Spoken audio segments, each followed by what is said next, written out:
everyone.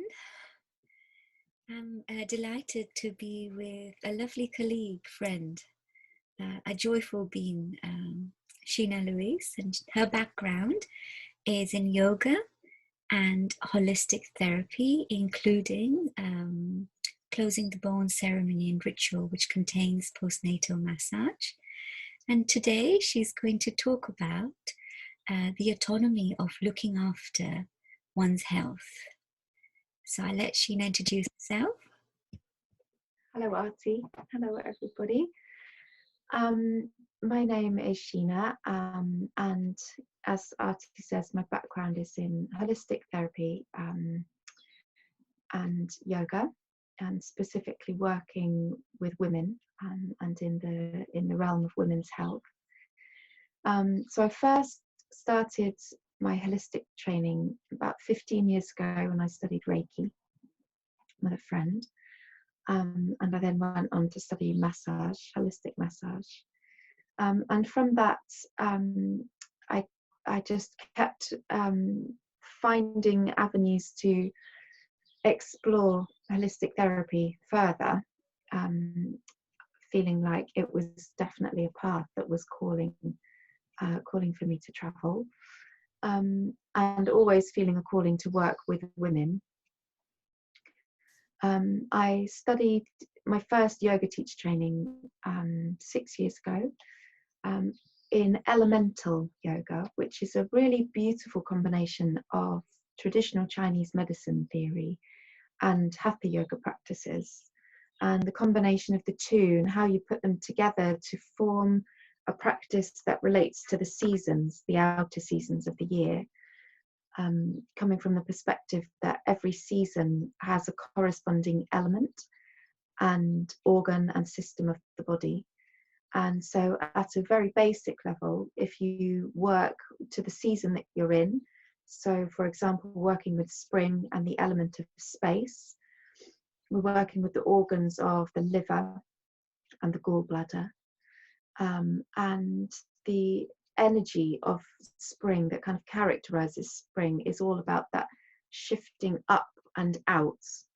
And so we use practices that work with the meridians, the lines of energy in the body that serve the liver and the gallbladder, to help those organs to come into an optimal function so that you can be in a good state of balance in your health and well-being. So, for example, in spring, we would use practices that include twisting, inversions, balances, to help that upward flow of energy, and then to cultivate, to use that energy in its form. So then kind of at the height of the season, we take the form of these beautiful inversions and balances. And that really led me to feel a great sense of pulling together lots of things that I'd been interested in intuitively and been reading about and studying. The pulling together specifically of yoga and Chinese medicine felt really powerful, really potent. And when I started to go through this cycle of moving with the seasons in my own practice, I just noticed such an increase in my levels of health and well-being.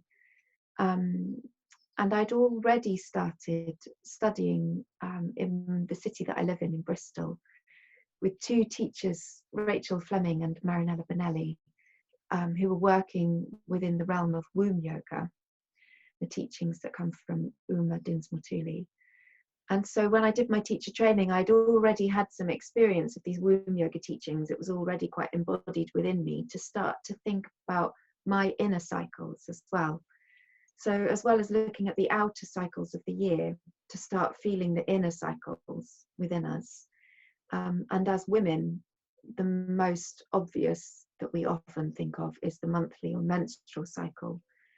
But even if that cycle is paused, or if we've moved out of a menstrual cycle, we still tend to find that we have this rhythm that comes in line with the cycles of the moon. And so I then studied womb yoga and did a further teacher training with Uma,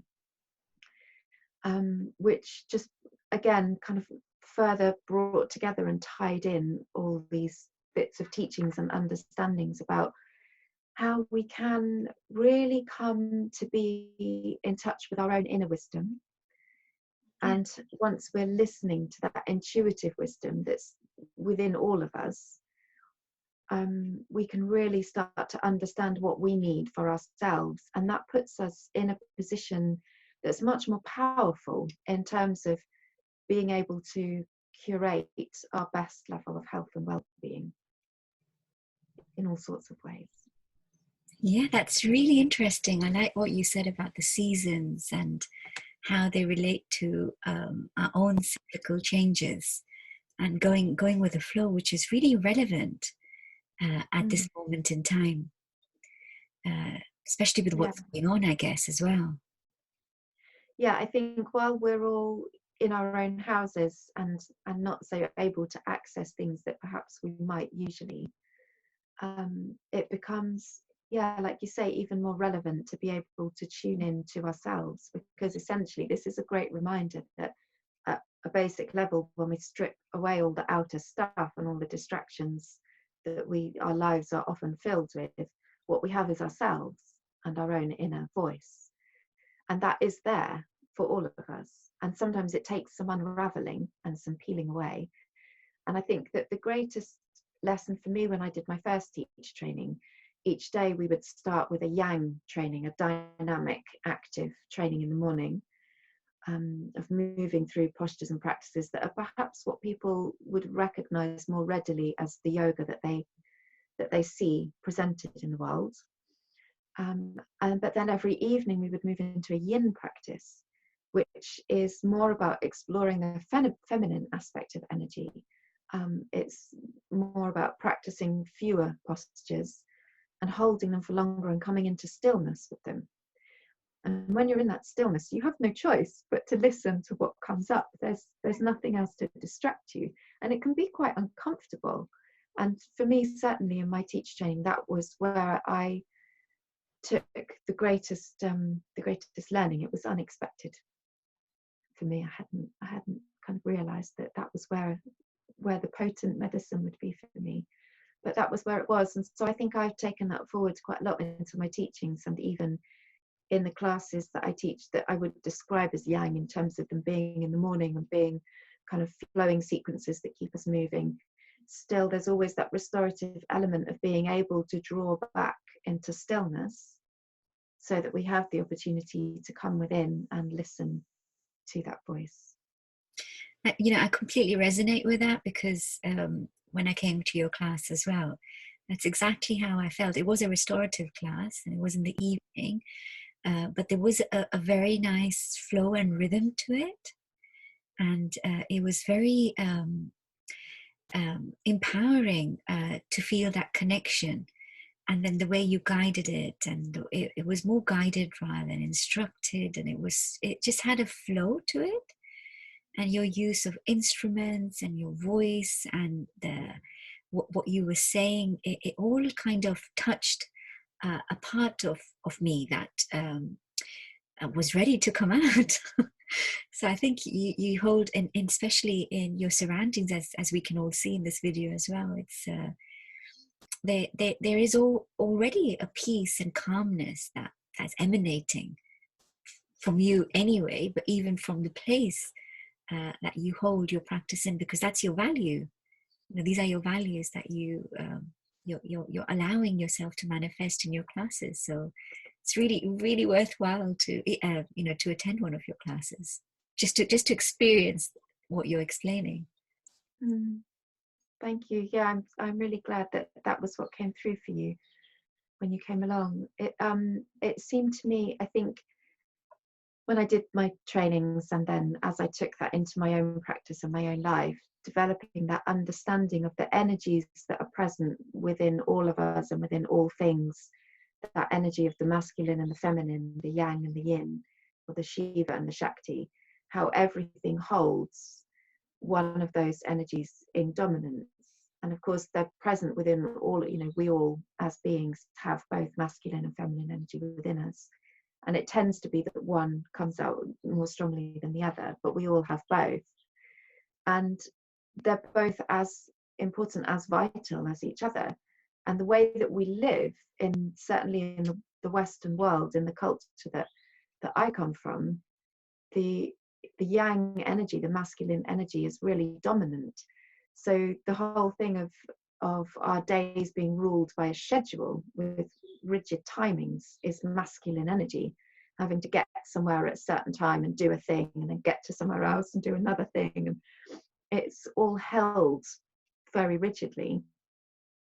And to be able to draw back from that and create a space where you can come inward and come into that feminine aspect of energy, of stillness and quiet, just allows space for everything else to flow and function more fully. That's fascinating. Yeah. And I love the way you explained about Shiva and Shakti. I really resonate with that. I read a lot about the Hindu scriptures, and it's as a child, my earliest memory was actually playing with my 4-year-old cousin, and I was Parvati, not Shakti, but it's the same thing, and he was Shiva. So it's that kind of, from a young age, or from conception, we kind of growing with that duality, so to say. When we get to like a ripe age, or when we are right where we are right now, it's extremely important to feel that balance, because as I said, one dominates the other, and we'd only have that stillness when we have both in equipoise, in that kind of equilibrium. So, and I felt that, when you come to your classes and having this conversation, when people are listening to this as well, you can feel that kind of calmness, that serenity that you're talking about. And the more we can practice yoga and these different holistic exercises and tools, it helps us to go back within and make that relationship with our inner self, which we've forgotten until this coronavirus came up, that we've been forced because we don't have anything else to do. Yeah, and I've loved the way that I've heard it being described as the great stillness. It feels like one big exercise in yin, in drawing inwards and being quiet and listening to that feminine aspect, because we have been so out there for such a long time in so many ways, being out of our homes for so many hours a day, and out in the world, and not just physically, but also even when we are at home, we're online. The thing of social media, which is such a blessing to keep us in contact, and it brings so many positive elements to our lives, but it does tend to be out of balance. I agree. In terms of how much time we're spending on it, or how much we're representing ourselves in that realm. So again, just drawing in and having that time to settle and soften feels like a great, as in with a capital G, the great balancing. Yeah, love that. That's fantastic. Well, thank you. Thank you for going through all of these aspects. And as a summary in terms of positive harmony, because I can already feel the positive harmony, it feels that you've covered quite a few, salient points there. And if I may, it seems like the major point that you're making is to go within that inner stillness, to gain that power, so that we can live a life aligned to good health. Those are the 3 points that stood out for me. Is there anything else that you would like to add to take away? Anybody that wants to take away from this lovely conversation we've had? I think that you summed it up really nicely, and that for anyone who is wondering where to start to make those changes, that the most profound thing from my own experience is just to be able to sit with your breath, that whatever else is going on, if you can find a space to sit or to lie down, or even just to stand still for a moment and just notice yourself breathing in and breathing out, and to do that as many times a day as you can is a wonderful beginning. Yeah, so that helps you to bring yourself into alignment with good health anyway. It's being present. And not only physical health, I would say, because it being full moon yesterday, there was a lot of energies going on. I think mentally, anchoring back to your breath really helps that clarity that we were looking for. Because as you said, with social media and with all the pressures and the overwhelm, the word that comes up to me is just, I'm so overwhelmed. So focusing back on the breath will help you not only physically, but mentally and emotionally as well. Thank you. I think that in itself is the essence of what we're talking about, isn't it? Coming back to the moment. Exactly. Yeah, exactly that. And what guided me into a yoga practice in the first place was I'd started practicing yoga in my late teens, early 20s. But the point in my life at which it really deepened and became a root, like a real anchor for me, was when I had my second child, when I was pregnant, and then for a long period after he was born, I had a long period of depression, and I felt very intuitively that taking medication wasn't the right thing for me at that point. I'd done that previously in my life as a teenager, and it hadn't ever, for me, got down into what was going on. It just kind of put a mask on the surface. And I felt very intuitively that I needed to use yoga and look at nutrition and natural remedies, natural therapies.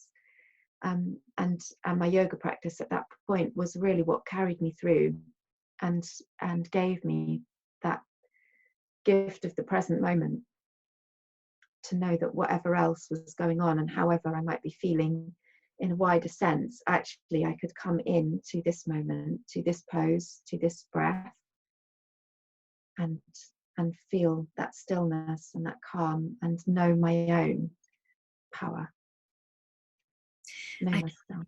That's beautiful. That's exactly what it is. And the more yoga you do, you know what poses your body needs and your mind needs, which I think is fascinating, because it's tuning into that present moment and what you need at that moment in time.